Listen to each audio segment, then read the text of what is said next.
Hay un gran tabú moderno del que poco se habla. En la sociedad occidental, la muerte y el duelo se esconden. Y no solo eso, se estandarizan sus tiempos, sus maneras. Instructivo para atravesar un duelo en esta sociedad de la sonrisa inmaculada. El proceso tiene que ser corto, si podés, efímero, rápido, en el menor tiempo posible, porque hay que seguir y sobre todo lo tenés que hacer en soledad. Si te duele, te tiene que doler a solas y lo tenés que evitar todo lo posible. Ahora bien, si decidís enfrentar tu duelo, es pertinente sentir vergüenza, no llorar adelante de otros, ni querer hablar todo el tiempo de tu pérdida porque eso suele incomodar. Si es que los duelos no sabemos ni qué decir. Y ni se te ocurra hacer humor sobre la muerte porque te van a juzgar. Así es como nos convertimos, según algunos autores, en analfabetos emocionales de la muerte. Todos transitamos duelos que no se ven pero están. El final de una relación que ya no funcionaba, el hijo que no fue, el trabajo del que te echaron, la partida de un amigo animal, el vínculo que no se sostuvo y de un día para el otro a esa persona no la viste más. Y por dentro arde, y nos obligamos a justiciar el alma para seguir como si nada hubiera pasado. Déjame compartirte este detalle que me parece brutal. La palabra duelo tiene dos acepciones. Por un lado, un duelo es un combate entre dos. Y por otro, duelo remite a dolor. Y es que más allá de todo, el duelo es eso, la lucha interior entre lo que hubieras querido y lo que en realidad es. Y si te digo que hay un camino diferente, que hay personas que acompañan y transforman esos finales de vida, de historias, de momentos, para que puedas volver a armar y amar tu vida, bienvenidos a este episodio de Héroes del Tabú, Duelos Invisibles, con Male Ibáñez. Bueno, bienvenidas, bienvenidos a esta segunda edición. No sabemos el orden de los capítulos, pero me gusta decirle segunda, de Héroes del Tabú. Hoy tenemos una heroína del tabú, que ya se las voy a presentar, y les voy a recordar un poco de qué se trata este programa, ¿no? La idea es recuperar esas historias de personas que ayudan a otros a transformar sus vidas desde lugares que por ahí no se habla tanto, no se tiene tanto conocimiento. La gente no los elige tanto también, ¿no? Como sucede con muchos aspectos de la vida. La vida, la muerte, las enfermedades, el sexo. Hay un montón de temas que se van a tocar en este rubro. Y la idea es que podamos profundizar sobre esto porque a todos nos pasa, ¿sí? Como seres humanos, atravesar estas distintas circunstancias. Así que hoy tengo una gran amiga que se llama Male Ibáñez, Malena Ibáñez. Decinos tu segundo nombre, no me acuerdo. No, en realidad el verdadero nombre es María Elena. María Elena. Pero ya empezamos. Bueno, ya empezamos. El artístico es Malena. El artístico. En realidad me querían poner Malena cuando nací, pero no lo permitieron, entonces dijeron, bueno, ponele María Elena. Compensar que los nombres que ponen hoy y no te dejaron Malena, o sea, sencillo. Así que ahora con Fusene come gastan, es así, pero le estoy enganchando el gustito al María Elena también. Me gusta. Bueno, Male, contá un poco quién sos, como mejor te guste presentarte, o quién estás siendo el día de hoy, ¿no? ¿Cuál es tu formación? Para que nos adentremos un poquito en tu vida. Es difícil decir quién es uno. A mí me gusta pensar que lo que es uno lo tiene que decir el resto, el que me conoce, porque yo puedo decir soy así o soy asá, pero capaz otro piensa algo distinto. Justo escuchaba una entrevista hace unos días y le preguntaban esto mismo a una persona y él decía, soy yo. ¿Quién soy yo? Bueno, lo van haciendo todas las cosas que uno hace, todas las cosas que uno quiere, los hechos y no tanto las palabras con las que uno se define. Desde los estudios, creo que en mi vida anterior soy locutora y productora de radio, y después los caminos se abrieron y empecé por un camino más holístico. Empecé primero estudiando para terapeuta floral, después maestra de Reiki, maestra y lectora de registros akáshicos, terapeuta de péndulo hebreo y finalmente hace poquito tiempo recibida de tanatóloga. Wow. Que es, bueno, hago así como un mix y se mezclan todas esas cosas juntas para hacer lo que soy hoy. Me encantó esa definición. Las pasiones, los intereses también nos hacen como personas, ¿no? Seguro. Parte de eso. Sí, y también, obviamente, la familia, los hijos, el marido, papá, mamá. Los perros, los gatos. Contanos un poquito de eso porque Male tiene una faceta también dentro del holístico que va a todo tipo de ser vivo, ¿no? Sí. ¿Cómo sería? Soy una terapeuta interespecie, se dice. Interespecie. Porque la mayoría de las terapias que hago se pueden aplicar en animales también. Y desde chiquita me encantaron los animales. Y bueno, lo cierto es que cuando yo vivía con mis papás no teníamos muchos animales, pero cuando empecé a vivir en pareja y después, bueno, con mi familia de humanitos, también siempre se incorporaron los animales, los perros, los gatos, las tortugas, que son especies que no se comercializan, que están prohibidas, eso siempre hay que decirlo, pero bueno, de rescates han venido a casa y se adoptan, digamos. Se adoptan, claro. Sí, no se puede comprar tortugas. Y hoy me interesa mucho cómo se compone esa familia, porque debe hoy ser esta familia multitudinaria. somos 3 humanos, hijos, Vito, Sabrina e Iker, por orden de llegada, Robert, mi marido, y después tenemos 3 perras, Mila, Holly e India, 6 gatos, Me muero. Agatha, Sumi, Gandalf, Mabel. Y hay que hacer memorias, es un montón. Y Evelyn. Y no, hay como 11 tortugas, así que ya te las debo los nombres. 11 tortugas, me muero. Sí, pero ya está cerrado el cupo, ya no viene. ¿Y son de distintas edades? Sí, hay 2 nacidas en casa y el resto todas adoptadas desde 20 años hasta 50. Una locura. Un montón. Me quedé pensando en cómo esto del holístico también a veces se populariza y uno dice, ay, bueno, terapias holísticas, pero mucha gente no sabe de qué tratan, ¿no? La terapia floral tiene que ver con las flores de Bach, me imagino, como para ir dando un doble clic en cada una y Sí. después nos vamos a meter en la que estamos como conversando más. En realidad, mucha gente no las conoce o mucha gente tiene miedo de que caer en manos de un chanta. La realidad Total. es esa. Hay mucha gente que se aprovecha del sufrimiento del otro o de que lo encuentra en un momento muy vulnerable y ataca. Es así. Las flores, lo que vamos a trabajar siempre en Flores de Bach es con las emociones, pero con las emociones que están vibrando en negativo. ¿Qué es vibrar en negativo? Estoy muy enojada, estoy muy triste, me angustio mucho. No importa por la causa por la que te angustie para armar un gotero de flores. Si estás angustiada, bueno, lo que vamos a recopilar son todas esas emociones negativas y con las 38 flores que hay dentro del set, más un remedio de rescate, que es el famoso Rescue Remedy, vamos a ir acomodando esa fórmula que no va a tener más de 7 flores, un máximo de 9 que ha usado el Dr. Bach en algún momento, pero es como muy extremo, más allá de que una como practitioner ha tomado más de 9. Es como te pasa todo. Y sí, uno prueba, ¿viste? A ver Claro. qué pasa. Pero son remedios naturales que no tienen ningún tipo de contraindicación y que los pueden tomar desde los niños hasta los animales, pasando por todas las edades. Bien. Después nos metemos un poquito en cada una de las que nos faltan de Reiki Péndulo Ok. Oro, porque es como el abanico de lo que es Male también y lo que hoy puede aportar a otros, ¿no?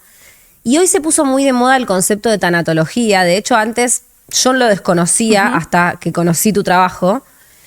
Y empecé a comentarlo en grupos de amigos, en contextos y demás, y se popularizó la palabra un poco en el último tiempo. Pero ¿de qué se trata? ¿Cómo definirías la tanatología? La tanatología, por lo pronto, lo que hago yo como tanatóloga es acompañar finales y duelos y procesos de finales. Pueden ser tanto un final de vida como un final de una etapa en la vida de una persona. Todos los finales representan un duelo. Si te echaron de tu trabajo y lo cambiaste o si esperabas ser de una manera, no sé, hay gente que se planifica a los 40, quiero esto, y no le salió, también es un final, también es un duelo que vas a hacer porque no pudiste ser lo que te habías planificado. Hasta sí, por supuesto, finales de vida o también incluso atravesar procesos de tratamientos complicados como quimioterapia o Fertilidad, ¿no? Se me ocurre también muy... Sí, obvio. Es esto, es acompañar, es tener la empatía de poder escuchar al otro sin juzgarlo, de aceptar que el otro está sufriendo y la está pasando mal con el motivo que tenga el otro. A veces uno dice, por ejemplo, no sé, se me murió el gato o me echaron del trabajo. Bueno, ya va a pasar, es un ratito, no sé. Y a veces no pasa y a veces duele mucho. Entonces, el tanatólogo lo que va a hacer es contener y va a poder acompañarte y te va a poder escuchar sabiendo que lo que te está pasando te importa y te duele mucho en muchos casos. Entonces, en general, idealmente uno trabaja dentro de un grupo interdisciplinario, porque yo, por ejemplo, no soy psicóloga, entonces seguramente habrá una psicóloga de la mano colaborando y también habrá médicos en el caso de que sea una persona que está padeciendo alguna enfermedad o un familiar de una persona que esté padeciendo una enfermedad, porque el tanatólogo acompaña tanto a quien está atravesando esa enfermedad o ese final de vida como a sus familiares. Hay veces, Bien. viste, que queda la familia, por experiencia personal, uno se da cuenta, medio como bola sin manija, hablando mal y pronto, y los médicos no todos, pero la mayoría no tienen la empatía de contarte, hoy hicimos esto y para aquello, y te tiran así, se le dio esto y esto. El dato concreto, ¿no? Claro. Y puede pasar esto y puede pasar aquello, y a veces no ven que le están hablando a una persona y que le están hablando a una persona que está internada con alguien a quien quiere. No es un número. No, totalmente. Entonces, el tanatólogo también va a servir de nexo ahí y va a poder ayudar. Y te hago una pregunta tal vez difícil, ¿no? Pero para tratar de imaginarme cómo es el proceso interdisciplinario. ¿Qué es para el tanatólogo el duelo? A diferencia de para el psicólogo o el médico, ¿no? No, el duelo la realidad es que para todos es lo mismo, es atravesar esta situación de pérdida que tiene varias etapas, que tiene una etapa donde primero no se acepta, otra etapa donde después uno exterioriza muchas emociones juntas, enojo, culpa, ira, y después donde se empieza a asimilar. Lo que pasa es que el tanatólogo va a ir puntualmente a trabajar eso. El psicólogo a veces, y me meto en un ámbito que desconozco, se me pueden enojar, pero quizá lo va a poder trabajar con otras cosas que le estén pasando a esa persona en la vida. No es que vas a ir a la sesión y solamente vas a hablar de la muerte de alguien o de lo que a vos te está pasando. Por ahí el psicólogo vas a trabajar más cosas. El tanatólogo va a hablar específicamente de la muerte o de este camino hacia la muerte o de atravesar este duelo que te ha tocado pasar, brindándote herramientas. Cada tanatólogo trabaja de formas diferentes, pero hay herramientas que tenemos todos. Yo adapto también todas las holísticas para poder hacer todo más llevadero, pero creo que esa es un poco la diferencia. El tanatólogo va a hablar nada más que de tu proceso de duelo, el final, y el psicólogo es más amplio y obviamente si el tanatólogo, si ve alguna señal de alarma o su consultante le dice algo que lo preocupa, se va a comunicar inmediatamente con el psicólogo para decirle, mirá, está pasando esto, a mí me preocupa, fíjate.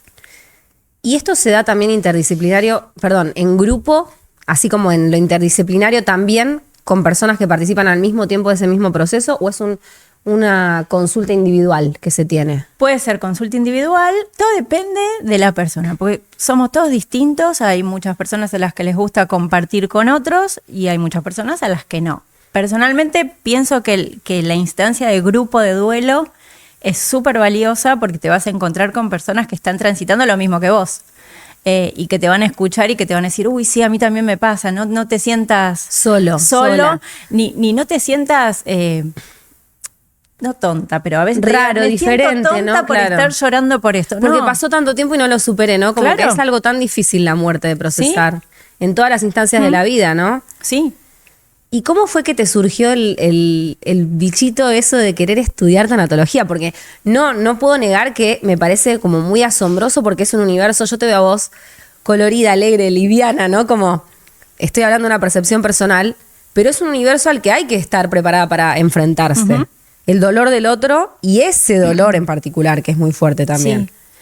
Mira, creo que cuando a uno le tocan determinadas cosas que son para uno, llegan y aunque mires para el otro lado, yo me acuerdo que cuando veía los avisos y las cosas de las formaciones de tanatología, yo me formé en la Academia de Violeta Vázquez, veía las cosas y decía, bueno, no, sí, pero no sé.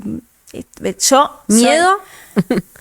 ¿O no? Yo soy bastante hipocondríaca, ahora estoy como más aplacada, hice mi terapia para eso y todo, pero me daba miedo esto de estar en contacto con muchas situaciones y con muchos síntomas de algunas cosas, porque cuando uno estudia se hablan de cuidados paliativos, se hablan de los finales de vida, cuáles son esos procesos, hay muchos testimonios y esos testimonios hablan de enfermedades, se hablan de cosas y yo decía, voy a escuchar todo esto y termino de vuelta en terapia. Claro, 2 horas de formación en la que hablo de esto lo voy a traer, ¿no? Claro, como que está ese falso miedo también. Tal cual. Entonces, va, legítimo, pero también es como decir, no hay nada que diga que te va a pasar a vos, pero bueno. Totalmente. Y si te tiene que pasar a vos, te va a pasar. Hagas lo que hagas, estudies tanatología o no estudies. Claro.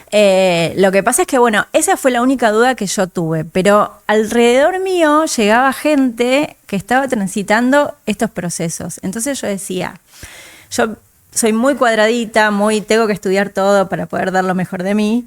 Y entonces llegaban personas que me pedían saber un poco más sobre esto. Entonces, me parece que fue algo como que yo sentía la responsabilidad de poder entregar más al otro de una forma más calificada. Entonces iban llegando, iba teniendo, no sé, por ahí algún consultante de Reiki que estaba padeciendo algo, o consultantes de flores que venían porque se habían muerto sus animales, o algún familiar, y entonces dije, bueno, nada, me mando.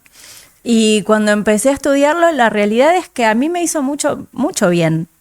No solo por lo que aprendí para después darle a los otros, sino por todo lo que me ayudó a mí para poder entender que la muerte va a llegar, a todos nos va a llegar, algunos antes, algunos después, pero que bueno, es importante poder transitar ese caminito hasta el día que nos llegue, cuando sea eso, de la mejor manera posible y llegar a ese día de la mejor manera posible.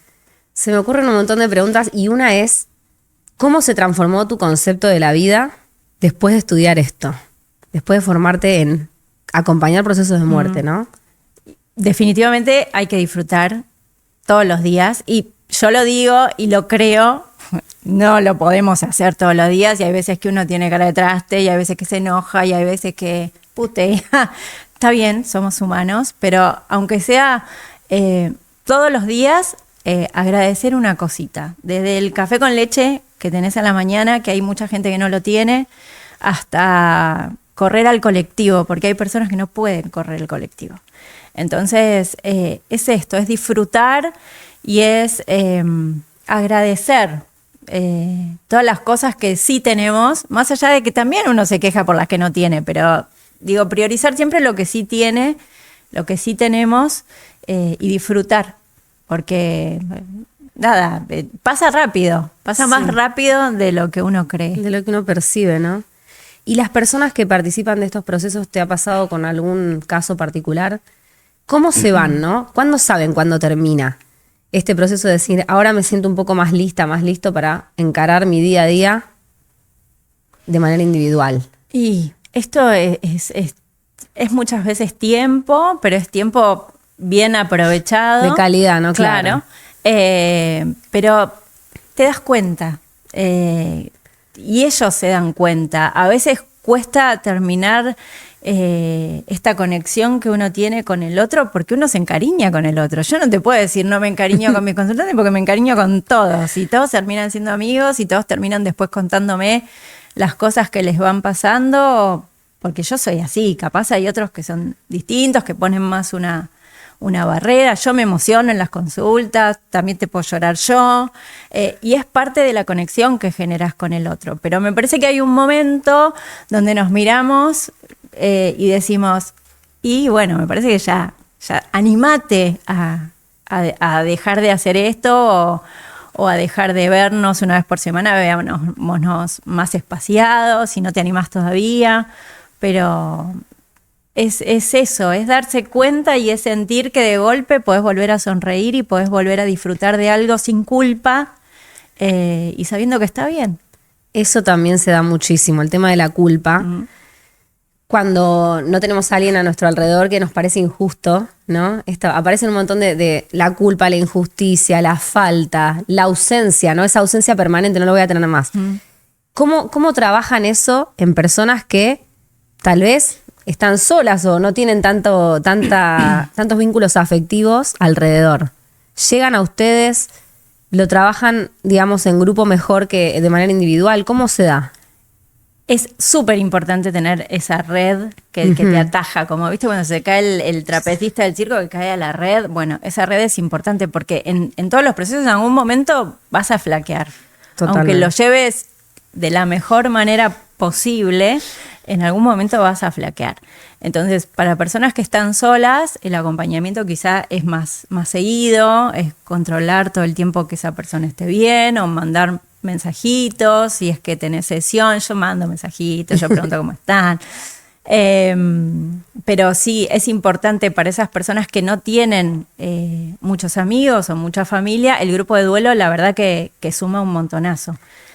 Yo, para esos casos donde no hay, además del tanatólogo o alguien a quien se pueda recurrir, eso está bueno, porque vas a poder hablar con personas que van a entender tu dolor y que van a entender que a las 2 de la mañana se te ocurrió mandar un poema que te hizo acordar a tu mamá y bueno, es así, te van a decir, qué lindo, gracias. No te van a decir, no, déjame de hinchar, no me mandes esto, porque pasan todos por lo mismo. Claro, es un proceso muy...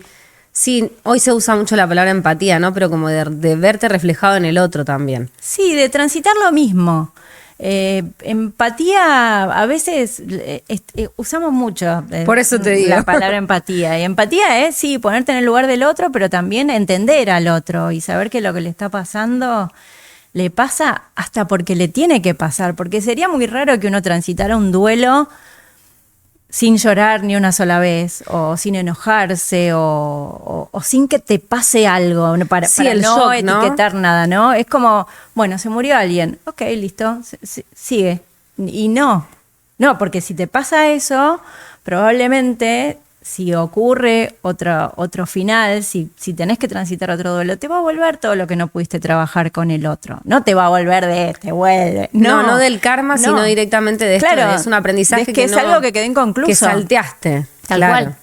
Sí. Y pasa mucho, me parece muy innovador, mi mente ahí innovadora y emprendedora, digo, wow, con lo de los animales y cómo hoy las sociedades se constituyen mucho con animales como parte de la familia, los perrijos, los gatijos, no sé, etcétera. Me parece muy interesante poder armar grupos de duelo para hablar de estos temas. Me pasó hace muy poco.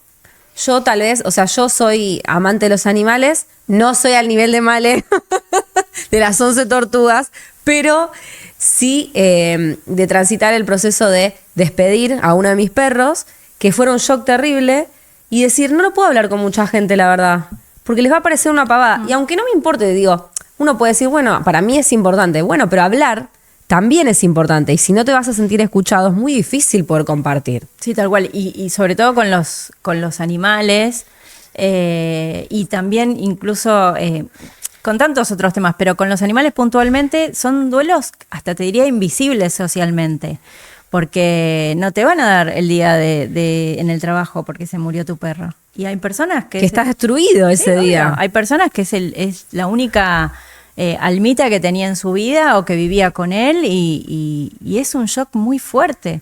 Y por ahí te dicen, bueno, listo, adopta otro. No, vos no cambiás una abuela o nadie porque te muere. Bueno, conseguiste otra abuela. No. Es muy fuerte, sí. Es fuerte. Entonces, hay veces que incluso si haces un grupo de duelo, está bueno definirlo capaz, porque por ahí se sienten, hasta cuando empiezan a escuchar otras historias, se sienten, el que perdió un animal siente como, uy, no, pará, pero lo que me pasó a mí no es tan importante. Y es todo importante. A mí cuando se murió, he acompañado a morirse a muchos de mis animales, pero Nina, que fue mi primera gata, mi primera responsabilidad, mi hija, cuando se murió Nina, a mí se me derrumbó todo. Y bueno, tenía los que entendían y tenían los que me decían frases del estilo de, bueno, pero era viejita, no me importa que fuera viejita, era mi gata, y si hubiera vivido hasta los 50 yo habría estado más contenta. Claro. Pero bueno, reconocer esa parte también. Sí. Y en esto que hacías como el chiste de no cambiamos de abuela, ¿no? El humor, que tanto aparece a veces en los velatorios, que no está tan legitimado tampoco, hablando de las cosas secretas invisibles. ¿Cómo se va a reír? Se ríen en los espacios de tanatología. Desmitifiquemos un poco si pasa eso también. Sí, claro, por ahí no sé todo depende del consultante. Por ahí no sé si vamos a hacer algún chiste de humor negro. Con algunos se puede porque ellos mismos lo hacen o se ponen en el lugar de, uy, mira, una fiesta y yo llorando la fiesta, ahí parecía, bueno, pero el humor siempre nos va a ayudar. Y sí hay risas, no es que una consulta de tanatología nos la pasamos llorando, ni hay momentos de mucha emoción, hay momentos de risa. De hecho, los momentos de risa se celebran un montón porque esa persona se vuelve a reír. Hay personas que no se pueden reír, que tardan un montón porque han atravesado situaciones tan complejas y tan dolorosas que les da culpa reírse. Entonces, me pasó lo que me pasó y me estoy riendo. Uy, qué mal. No, qué suerte que te volviste a reír. Estoy disfrutando, sí, claro. Claro, pero sí, también uno se puede reír. ¿Y te ha pasado alguna situación así en grupo que recuerdes como anécdota divertida? Que se pueda compartir, obvio. Ay, como anécdota divertida. En general se cuidan bastante, sobre todo si no se conocen, sí. ¿Viste? Hay veces que que hay grupos, yo concretamente de tanatología hice los grupos cuando hacíamos las prácticas y ahora estoy armando algunos yo para empezar con eso, pero siempre alguno se empieza a reír, sobre todo de, no sé, mi papá pidió que dejáramos las cenizas en tal lado. No me voy a ir hasta allá, ¿viste? Claro. Flaco, tengo que viajar. Claro, y uno lo puede después, cada uno va a tener alguna idea después, porque por ahí para mí, y si tu papá te lo pidió, la verdad que deberías ir, yo iría. Pero bueno, cada uno trabaja lo que tiene que trabajar y prioriza lo que quiere, es así. Sí, también me imagino que no es lo mismo el proceso de alguien que, no sé, está dejando morir una parte de su vida, no sé, la llegada a la vejez, que hoy también se vive mucho esto, ¿no? Como que cada vez se alarga más, Sí. somos jóvenes más tiempo en la vida, pero en un momento llega que empezás a sentir eso. Sí. En esos procesos se debe trabajar de forma diferente, me imagino, porque no hay un hecho que haya sucedido puntualmente. Puede haber achaques, ¿no? Ahí sí se puede dar tal vez el humor más Sí, pero hay fácilmente. gente que por ahí se pone mal porque se empieza a ver distinta ante el espejo, o me pasa a mí a veces. Yo A todos nos tampoco estoy tan rota, pero uno dice, capaz que la edad que yo siento que tengo no es la que veo en el espejo. Entonces es como, hay que trabajar varias cosas. Sí, quizá es por ahí, no sé si es más simple de abordarlo. Todo depende de cuán importante y cuán doloroso sea para esa persona que tenés adelante. Pero en general es por ahí más llevadero para uno como profesional porque no tiene que atravesar a veces por situaciones muy, muy, muy difíciles de muertes muy complejas. Y para vos esta difusión que se está haciendo de la tanatología y demás, ¿está llegando cada vez más personas a animarse a hacerlo? Porque antes era totalmente desconocido, ¿no? Es que lo que pasa es que antes te decían tanatología y te imaginabas a la persona que preparaba al muerto para poner el cajón. Claro, o la unción de los enfermos, como esa despedida, pero no había un proceso, era un hecho puntual de alguien que hacía algo. Claro. Me parece que está buenísimo, porque bueno, es algo que yo hago y está buenísimo, y yo no soy de los que dicen, ay no, que no estudien mucho porque va a quedar poco trabajo. No, porque cada uno tiene la impronta que tiene y es importante que uno elija al tanatólogo o a cualquier profesional con el que se sienta cómodo y con el que tenga piel. Vas a hablar de cosas importantes, te vas a desnudar, no tenés que tener a alguien que te dé miedo o que te rete, o viste que hay algunos psicólogos que te retan. Sí. No, yo no quiero. O que te dicen qué hacer puntualmente. Claro, Ni preguntan. tal cual. A veces uno puede orientar, pero siempre el que va a tener la decisión final va a ser uno. Entonces, eso está bueno. Elegir bien, no, ni siquiera, aunque tenga súper renombre, te tiene que caer bien. Cualquier tipo de profesional que vaya a tratar con vos y que vaya a tratar sobre todo de situaciones y de sentimientos y emociones tuyas. Pero bueno, volviendo a lo que me preguntabas, está bueno que mucha gente quiera estudiar tanatología, siempre y cuando esa gente quiera estudiarlo porque realmente quiere ayudar al otro. Para mí eso es clave. Yo las cosas que estudié a lo largo de mi vida fueron para ayudar a los otros. Sobre todo lo holístico, pero cuando estudié locución también quería poder usar el micrófono para ayudar en ese momento a los animales. Y de hecho el programa que yo tuve de radio fue de animales. ¿Cómo se llamaba? Estación Animal. Estación Animal. Entonces, para mí eso es importante. Vos te das cuenta quién está haciendo el trabajo porque realmente lo siente y porque realmente se siente bien cuando el otro se siente bien, y te das cuenta de la persona que está haciendo el trabajo porque le conviene. Y ahí es una línea muy delgada. Vos sabés que yo soy un desastre para los números y de hecho por ahí ni me pagan, no importa, pero si yo sé que el otro... No, esto no lo vamos a decir en el programa. Eso no lo vamos a decir al aire. Le pagan a Male, por favor, por todo su servicio prestado. Estoy largando y estoy haciendo terapia. Pero lo que digo es... obvio que uno tiene que tener la retribución por el trabajo que hace, pero si hubiera alguna persona que no lo puede pagar, hay gente que no te atiende. Bueno, yo no podría.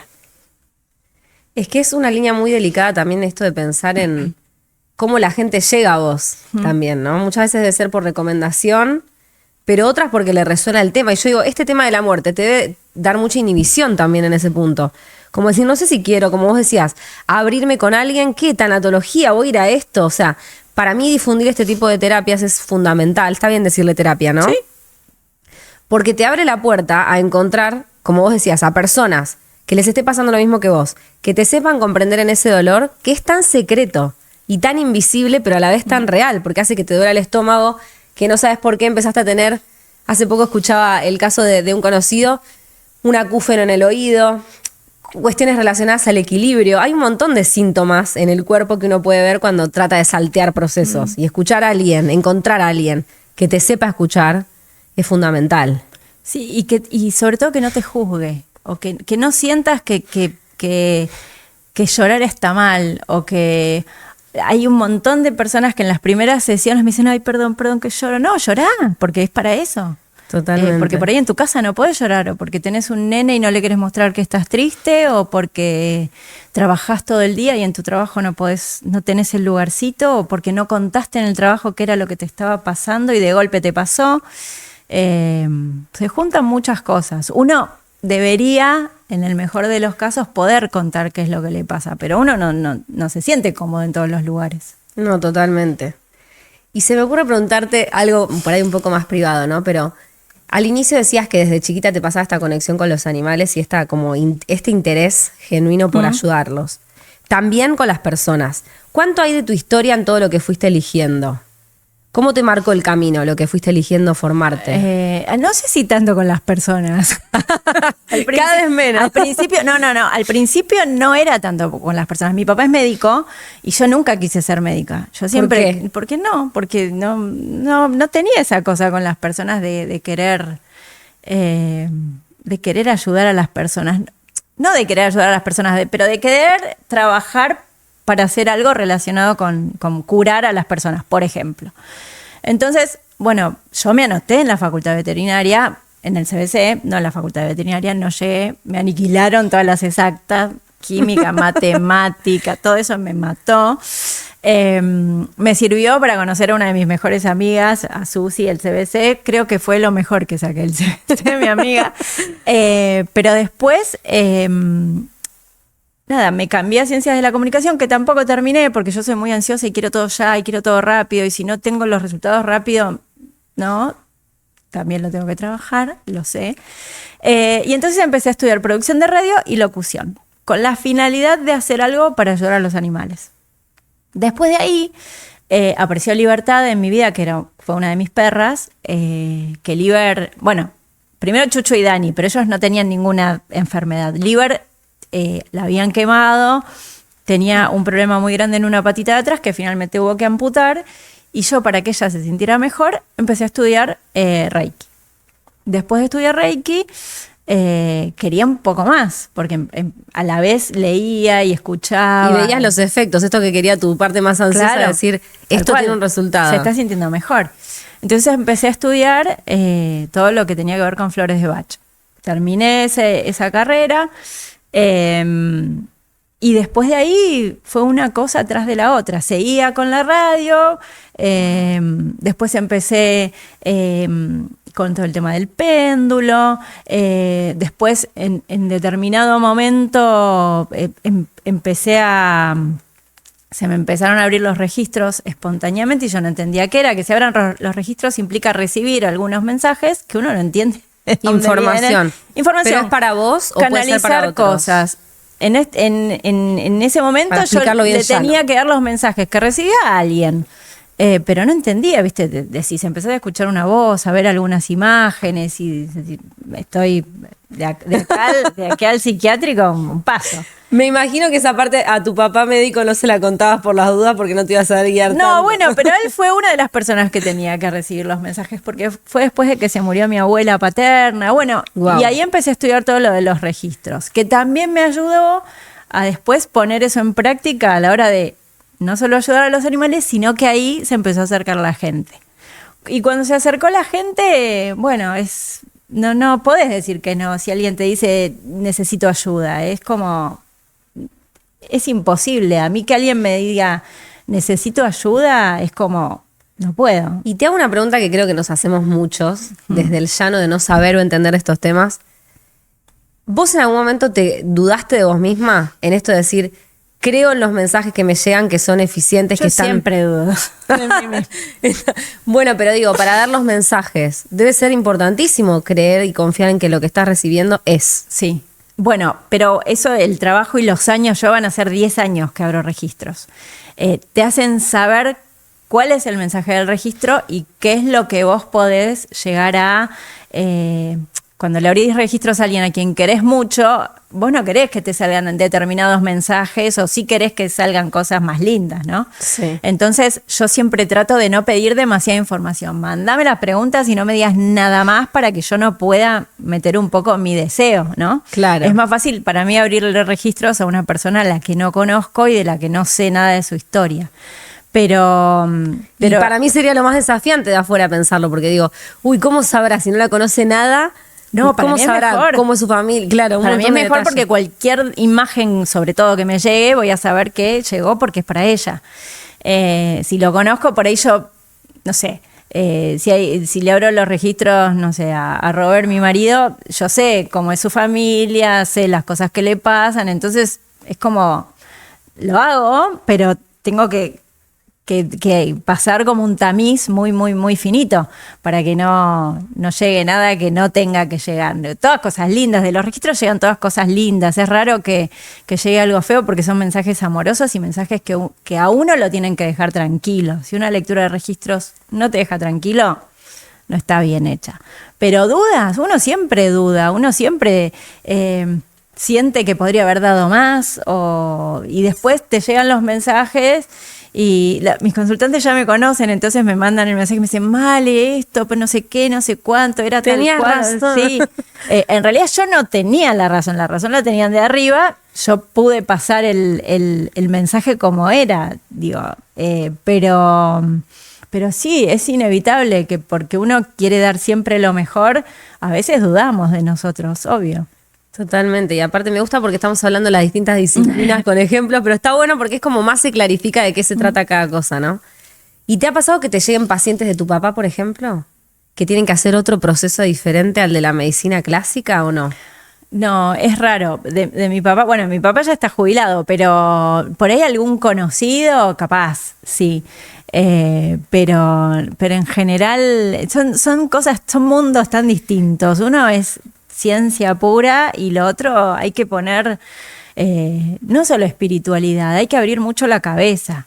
Él igual está, conmigo no le quedó otra que abrir un poco la mente, pero mi vieja es más, ella sí es más mente abierta, pero bueno, papá es médico y los médicos estudian las cosas concretas, esto pasa, se da este remedio y se soluciona. Que esa enfermedad que vos podés tener haya venido de una vida pasada, qué sé yo, no, es como un montón. Es como, es incomprobable, entonces lo dejamos sí, afuera claro, del no radar. tenés la cuenta que te lo confirme y es raro. Pero sí, llegan de todos lados. Llegan personas que vos decís, ¿y cómo llegó esta persona? Y bueno, y quizá los más escépticos son con los que después están más contentos y los que se sorprenden más. Totalmente, porque a veces es como lo que empieza a suceder en la realidad te impacta en tu propio mundo interno, emocional, espiritual, y Sí. a veces se da que traes de otro lugar Sí. inhóspito que no sabes de dónde viene. Tal cual. Tuvimos una entrevista con un médico, entonces digo, estas preguntas se permiten también porque siguen siendo espacios, incluso lo del holístico, o no sé si a vos te gusta llamarte bruja en el medio, pero es como que se usa mucho ese vocabulario todavía para hablar de estos temas. ¿Qué sé que yo? Depende siguen de lo que siendo sea secretos. bruja para el otro. No sé, para mí no es una mala palabra. Si me dicen bruja, y bueno, hay mucha honra. ¿Qué le vamos a hacer? Y claro, hay que asumir quién uno es, ¿no? Pero bueno, Elige digamos, ser. soy una persona que hace las cosas bien. Una bruja de las copadas, porque las otras también las hay. Pero bueno, es todo un universo distinto, con personas que hacen un montón de cosas distintas y muchas se pueden unir. Yo atiendo un montón de médicos y médicas. Wow. Contanos eso, porque también viste que a mí me gusta mucho el ejemplo porque clarifica, como te decía anteriormente, Y te permite ver la humanidad de todos, ¿no? Como que a las terapias alternativas, tanto como a las terapias alopáticas, vamos todos en algún momento. Y sí. Cada vez más. Cada vez más. Quiero pensar, ¿tenés alguna situación, alguna anécdota que te haya pasado así de médicos de alguien que descreía completamente y terminó llevando adelante una terapia, confiando en vos? Sí, no sé si descreían. Es como que si llega un médico a tus manos, es porque está realmente desesperado, porque está muy preocupado por algún tema puntual. Y en general, a mí me pasa que quien sabe de medicina o quien es médico o quien trabaja en el ambiente de la salud, cuando le pasa algo, sobre todo a un familiar, se asusta un montón. Entonces, no sé, le van a hacer un estudio de esto, va a dar bien, va a estar bien. A mí, ojo, yo siempre pongo la mano delante y digo, a mí me pone nerviosa responder temas de salud porque... Total, y aparte los consultantes médicos deben ser más complicados. Y entonces yo siempre digo, no dejes de hacer ningún control, ningún estudio, ningún nada, aunque te llegue la mejor respuesta del universo. Claro. Pero en general es para confirmar que lo que van a recibir, ¿para qué se van a preparar? ¿Para qué se tienen que preparar? ¿Me tengo que preparar para lo peor o En general es para eso, para como quedar tranquilos. No se quedan tranquilos igual, hasta que no les llega la confirmación, pero después te llaman y te dicen, sí, la verdad que... Así que bueno, y a los que les llega otro tipo de mensaje, bueno, para transitarlo mejor y para poder saber para qué les llega eso a sus vidas.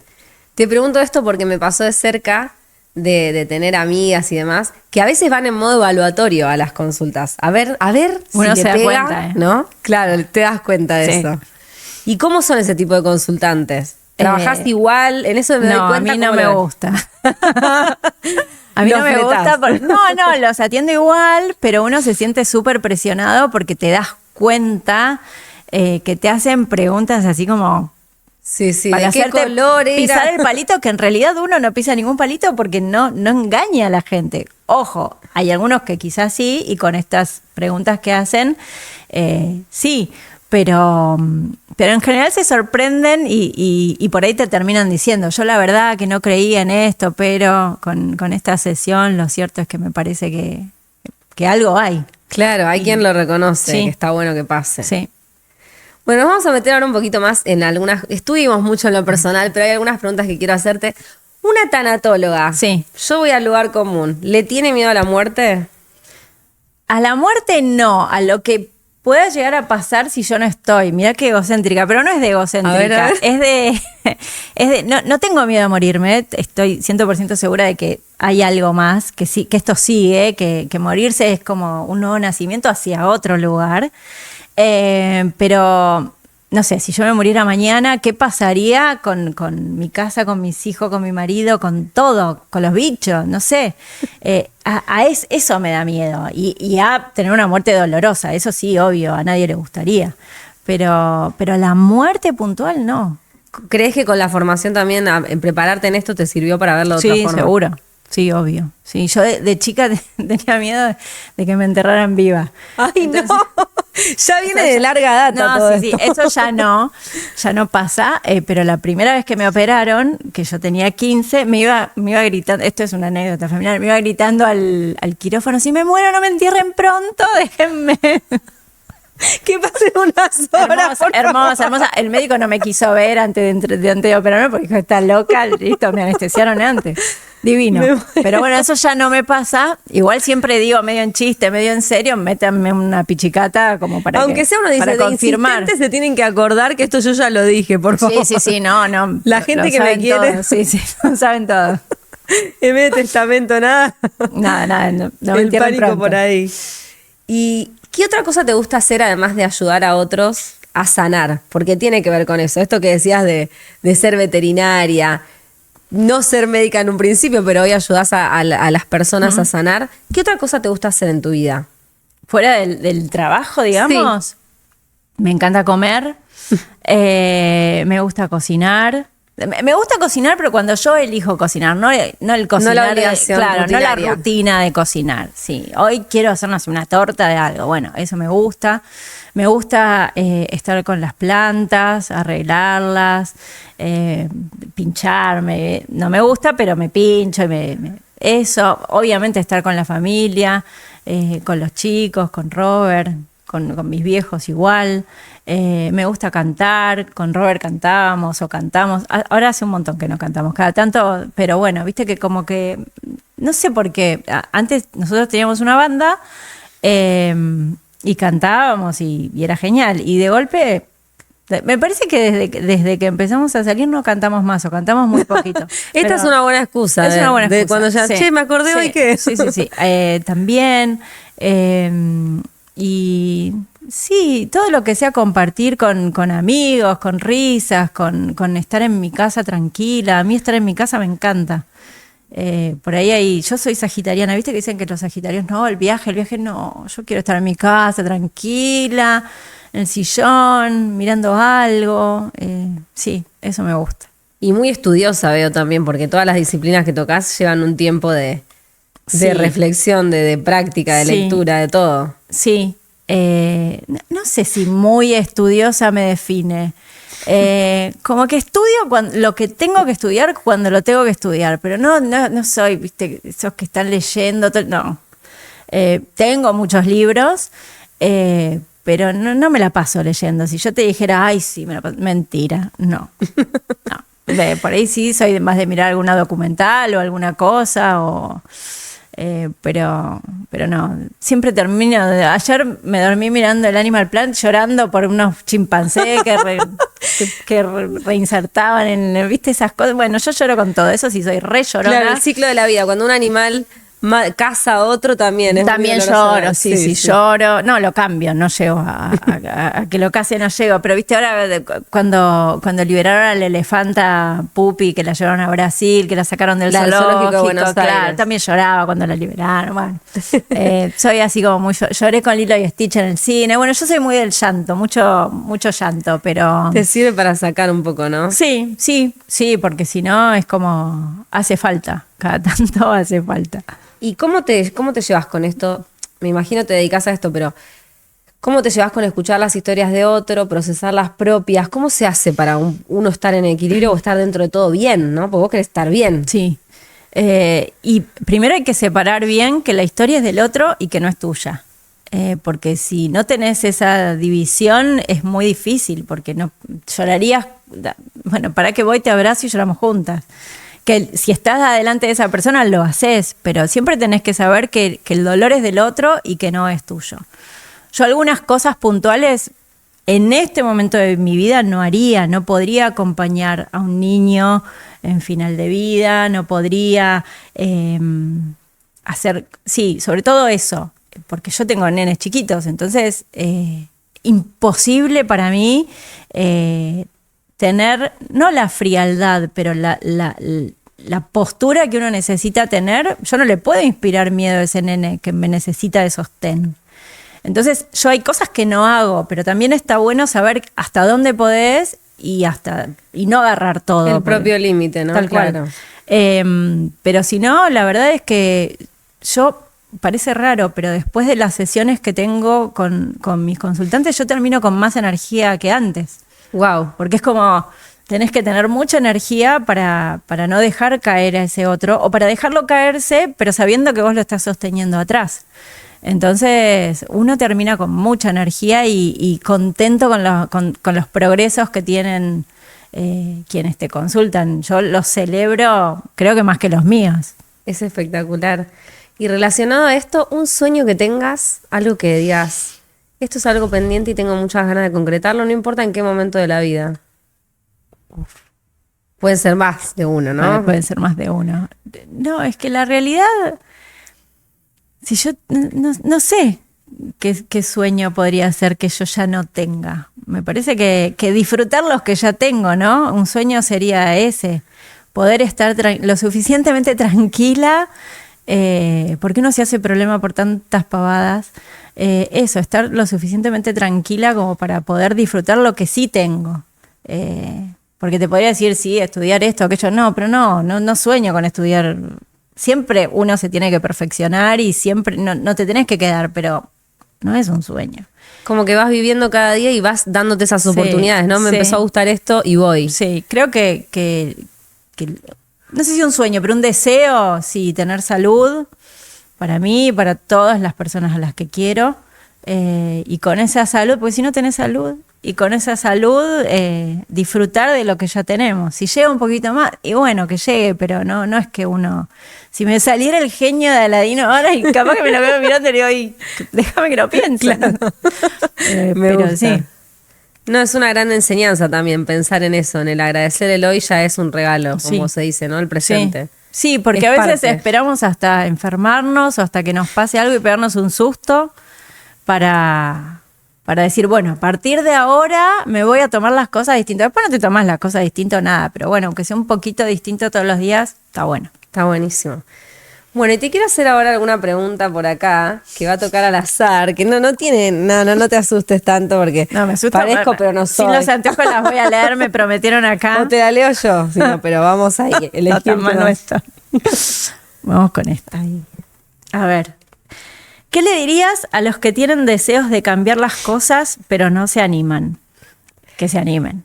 Que se animen, aunque sea de a poquito, aunque sea un día a la vez, pero que se animen, porque quedarse en el lugar en donde estás, si no te gusta, no está bueno. A la larga te va a traer consecuencias, por ahí no complicadas, pero no vas a estar bien, no vas a estar pleno nunca. Entonces, por ejemplo, si fuera un trabajo que vos decís, bueno, pero no lo puedo dejar porque tengo que vivir de este trabajo. Bueno, ok, no lo dejes. No es que vamos a tirarnos de golpe a la pileta si no está llena, pero empecé a buscar otras cosas, empecé a moverte, empecé a pensar en alguna posibilidad que puedas hacer en paralelo para después dejar ese trabajo que no te gusta.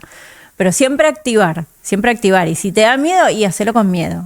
Después, esas cosas que uno hace con miedo y que salen bien son las que después más valorás, porque son las que te costaron y que realmente decidiste mandarte para hacerlo porque era lo que querías hacer. Así que, sí, hacerlo. También rescato esto que decís de la importancia del proceso, ¿no? Vos acompañás muchos procesos y es parte. Si no te animás a hacer algo, enfrentá el proceso, encará, pasito a pasito, el tramo que puedas, ¿no? Sí, tal cual. Pero no, es como si dejás pasar todos los trenes y bueno, después tampoco te quejes. Tal cual. Que es otra parte que nos sucede mucho a los humanos, ¿no? Oh, me pasa esto. ¿Y qué estás haciendo para cambiarlo? No, bueno. Entonces no, aunque sea decime que estás haciendo una cosita y lo charlamos, pero si no estás haciendo nada y no tenés ganas de hacer nada para cambiarlo, y en la inacción no podés, es como impotencia pura, ¿no? Claro, no hay imposibilidad sino impotencia. Sí, o por ahí falta de ganas, no sé, hay que ver la situación, pero si hay algo que no te gusta, lo más lógico sería que empezaras a hacer algo para cambiarlo. Desde acá estamos haciendo nuestro aporte de granito de arena para cambiar un poco las cosas, aunque sea poder hablar de temas que no se hablan tanto. Sí.